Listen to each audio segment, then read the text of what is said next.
Dito kami sa Cavite, nag-swimming kami kasama ang kapatid ko at saka anak ng kapatid ko mga ka-guys. Itong sunrise mga ka-guys.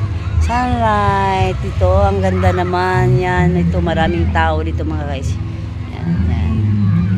Yan mga ka-guys. Yan, may barko dun mga ka-guys. Ang daming mga tao dito mga ka-guys. Ang dami, mura lang ang beach dito mga guys. Tingnan nyo ang mga ano. Yan. Diba? Mura lang ang ano dito, liguanan ng ano, yung mga dagat oh. Ang tinaw. Malinaw, yan barko. Yan mga ka-guys. Yan.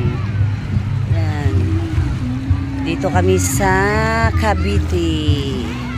Yan ang daming ano, pwede kayo mag-overnight dito mga ka-guys. Yan. Yan mga ka-guys oh. Kita nyo? Yan, daming tao, daming naligo. Yan. Yan. Doon. Doon. Happy family lang yan mga ka-guys. Kami, marami kaming baon. Mamaya mag-video ako pag kumakain na kami. Yan. Thank you for watching. Bye-bye.